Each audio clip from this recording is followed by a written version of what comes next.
Students हम देखेंगे reactivity series of metals. हम देखते हैं कि रिएक्टिविटी सीरीज क्या होती है मेटल्स की। अगर हम देखें रिएक्टिविटी सीरीज तो रिएक्टिविटी क्या होती है, रिएक्टिविटी होती है कि किस एक्सटेंट के साथ जो है वो रिएक्ट किया जाए, ठीक है ना। यानी कि रिएक्ट करने की सलाहियत को रिएक्टिविटी कहेंगे, ठीक है। सीरीज हमारे पास एक पूरी लिस्ट आ जाएगी, ठीक है। और मेटल्स मेटल्स को हम ये देख लेते हैं कि जी मेटल्स क्या होती हैं, ऐसे एलिमेंट्स होते हैं पीरियोडिक टेबल के जो इलेक्ट्रॉन लूज कर सकते हैं, ठीक है ना। यानी कि हम कहते हैं कि जी कैरेक्टरिस्टिक प्रॉपर्टी होती है इनकी इलेक्ट्रॉन लूज कर देने की, ठीक है। और इलेक्ट्रॉन लूज करके क्या बनाते हैं जी, डेफिनेटली इलेक्ट्रॉन लूज कर देंगे तो नंबर ऑफ प्रोटॉन्स और नंबर ऑफ इलेक्ट्रॉन इक्वल नहीं रहेंगे और प्रोटॉन नंबर ज्यादा रह जाएगा और इलेक्ट्रॉन नंबर जो है वो कम रह जाएगा, ठीक है ना। क्योंकि इलेक्ट्रॉन लूज हो गया तो क्या होगा, एक पॉजिटिव चार्ज पार्टिकल आता है जिसको हम एटम नहीं कहते, अब इसको हम आयन कहते हैं। और पॉजिटिवली चार्ज है इसलिए हम उसको केटाइन कहते हैं और नेगेटिवली चार्ज को एनाइन कहते हैं। तो यहाँ पर मेटल्स क्या कर रहे हैं, इलेक्ट्रॉन लूज करके केटाइन बना रहे हैं, ठीक है।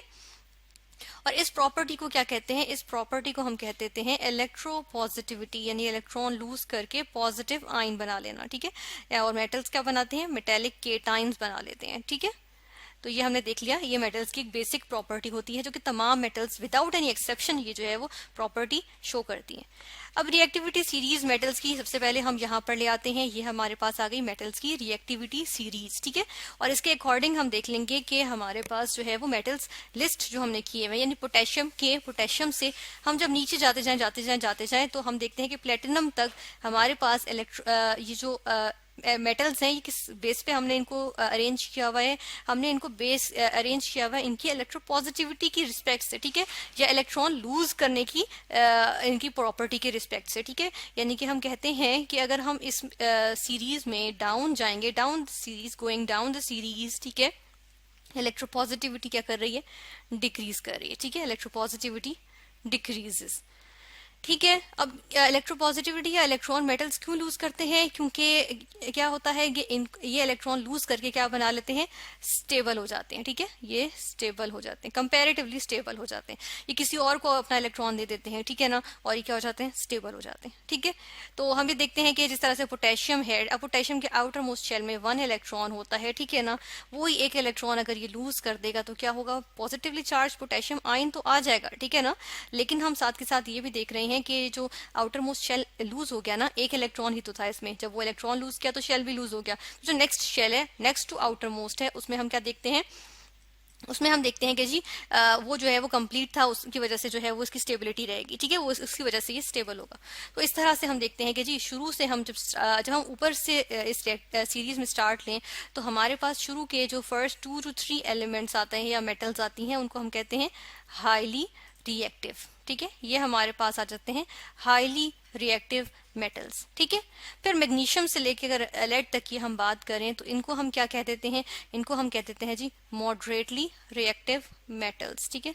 हम यहाँ पर इसको लिखेंगे मॉडरेटली रिएक्टिव, ये मॉडरेटली रिएक्टिव है ना, बहुत ज्यादा रिएक्टिव है ना बहुत कम रिएक्टिव है। यानी कि हम क्या कहते हैं कि इलेक्ट्रोपॉजिटिविटी ज्यादा होने का मतलब क्या है, रिएक्टिविटी भी बहुत ज्यादा, डेफिनेटली, क्योंकि जो जितनी तेजी से इलेक्ट्रॉन लूज करेगा डेफिनेटली वो उतना ही ज्यादा रिएक्टिव है, ठीक है। फिर हम देखते हैं जी और नीचे आएंगे तो इलेक्ट्रॉन लूज करने की सलाहियत उससे भी ज्यादा कम हो जाएगी, ठीक है। और नीचे के जो हमारे पास मेटल्स आ जाती हैं वो यानी कि 2 to 3, लास्ट 2 to 3 या 3 to 4 जो मेटल्स होती हैं वो क्या होती हैं, वो लीस्ट रिएक्टिव मेटल्स होती हैं हमारे पास। इवन हम उनको नोबल मेटल्स भी कहते हैं क्योंकि वो जो है वो उनके लीस्ट चांसेस होते हैं, बहुत रेयर चांसेस होते हैं किसी रिएजेंट के साथ, किसी भी सब्सटेंस के साथ जो है वो रिएक्ट करने के, ठीक है। फिर हम ये देख लेते हैं कि इसके कुछ क्राइटेरिया होता है इस रिएक्टिविटी सीरीज को डिटरमिन करने के लिए, कुछ क्राइटेरिया या हमने कुछ जो है वो फैक्टर्स भी देखते हैं, ठीक है, जिनसे हमें पता चलेगा कि यहाँ पर जो है वो किस तरह से हमें जो है वो यहाँ पर ये हम किस तरह से इनको अरेंज करते हैं, ठीक है। और एक चीज यहाँ पर हम जो है वो वर्थ मेंशनिंग है कि जो हाइड्रोजन यहाँ पर हमने शो किया हुआ है, ये किस वजह से किया है, ये जो है वो यहाँ पर स्टैंडर्ड लिया हुआ, ये एक्चुअली क्या है, ये जो है वो नॉन मेटल है, ठीक है ना। इसको यहाँ शो तो नहीं करना चाहिए हमें क्योंकि तो मेटल्स की रिएक्टिविटी सीरीज देख रहे हैं, लेकिन यहाँ स्टैंडर्ड के तौर पे इसको हमने यूज किया है और अभी हम देखेंगे कि इसके हमें क्या इन्फॉर्मेशन मिलती है, ठीक है। अब हम देख लेते हैं फैक्टर्स जिनकी बेसिस पे हम यहाँ पर जो है वो इनको सीरीज में हमने किया है। फर्स्ट ऑफ ऑल आ जाता है रिएक्शन विद वाटर, ठीक है। रिएक्शन विद, चले हम H2O लिखते हैं, विद H2O। अब H2O की दो फॉर्म्स आ जाती हैं, ठीक है ना। एक फॉर्म आ जाएगी जी लिक्विड में, जिसको हम क्या कहेंगे, वाटर। चले हम वाटर लिखते हैं, जो कि हम कोल्ड वाटर की चले हम बात कर लेते हैं, ठीक है, कोल्ड वाटर, ठीक है। और दूसरी हमारे पास क्या चीज आ जाएगी, दूसरी हमारे पास होगी विद स्टीम, ठीक है, स्टीम। अब अगर घर में आपके पास गोल्ड रखा हुआ हो, ठीक है ना, तो आप ऐसे करें कि गोल्ड हो, सिल्वर हो, इस तरह से कोई हो, तो उसको आप ऐसे करें पानी में डाल दें, ठीक है ना, तो ठंडे पानी में डालें, चलें स्टीम में डालें, क्या उसको कोई फर्क पड़ेगा? उसको कोई फर्क नहीं पड़ेगा। क्यों? क्योंकि वो लीस्ट रिएक्टिव में आती है, ठीक है ना। AU ये जो हमारे पास है, गोल्ड का सिंबल है AU, ऑरम, ठीक है, गोल्ड का सिंबल है, तो ये लीस्ट रिएक्टिव मेटल्स में से आती है, तो ये जो है वो इतनी आसानी से रिएक्ट नहीं करेगा, ठीक है ना, स्टीम से रिएक्ट नहीं करेगा। मॉडरेटली की बात करें तो हाँ, आयरन ऐसा है कि जो हम देखते हैं कि वाटर वेपर से भी रिएक्ट कर जाता है, ठीक है ना। ये अगर आयरन, लोहा प्योर आयरन हो तो उसको जंग लग जाता है, ठीक है ना। इसी तरह हम देखें तो अगर मैग्नीशियम की बात करें तो वो स्टीम से तो रिएक्ट कर सकती है, ठीक है ना, मैग्नीशियम जिस तरह से है वो स्टीम से रिएक्ट कर सकती है। लेकिन अगर कोल्ड वाटर में देखें तो मैग्नीशियम पे कोई असर नहीं होता, ठीक है ना। लेकिन अगर हम सोडियम को उठा के कोल्ड वाटर में भी डाल दें तो वो एकदम से स्प्लैशिंग होगी और एक्सप्लोजन सा होगा, ठीक है ना, और फौरन से रिएक्शन होगा और आग सी भी निकलेगी। किस वजह से? क्योंकि सोडियम पोटेशियम जो है वो हाईली रिएक्टिव में आ जाता है और फौरन से रिएक्ट कर जाते हैं, ठीक है। तो ये हमने देख लिया कि हाईली रिएक्टिव ने कैसे कोल्ड वाटर से रिएक्ट किया, जबकि जो मॉडरेटली रिएक्टिव है उन्होंने स्टीम से किया, लेकिन जो लीस्ट रिएक्टिव है उन्होंने बिल्कुल ही रिएक्ट करने को गवारा ही नहीं किया, ठीक है ना। नेक्स्ट हम देख लेते हैं कि एक और हम यहाँ पर जो है वो कैरेक्टर फैक्टर देखते हैं, ठीक है। यहाँ पर एक और जो फैक्टर देखेंगे वो क्या होता है, वो है रिएक्शन विद एसिड्स, ठीक है, रिएक्शन विद एसिड्स, ठीक है। अब एसिड्स क्या होते हैं, जनरली हम एसिड्स के बारे में कहते हैं कि हाइड्रोजन आयन जो है वो रिलीज करती हैं, ठीक है ना। तो होगा ये कि जो हाइड्रोजन आयन किस तरह से रिलीज किया जाएगा कि मेटल जो है, ठीक है, उसका जो है वो हाइड्रोजन आयन से रिएक्शन होगा, ठीक है। और इसके नतीजे में हमारे पास क्या चीज बन जाती है, हमारे पास यहाँ पर आ जाता है जी मेटल का आयन आ जाता है, ठीक है, मेटल का केटाइन। हमने कहा था कि जी इलेक्ट्रॉन लूज कर देने की सलाहियत होती है, चले मेटल का केटाइन पॉजिटिवली चार्ज आयन आता है।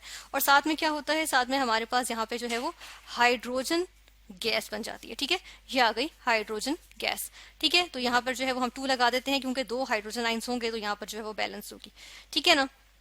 तो हमने देखा कि इस तरह से जो है वो हाइड्रोजन गैस जो है वो रिलीज होती है, ठीक है ना, अगर रिएक्शन हो एसिड से। लेकिन इसमें भी हम देखेंगे हाइड्रोजन गैस हर मेटल जो है वो रिलीज नहीं करती है, ठीक है ना।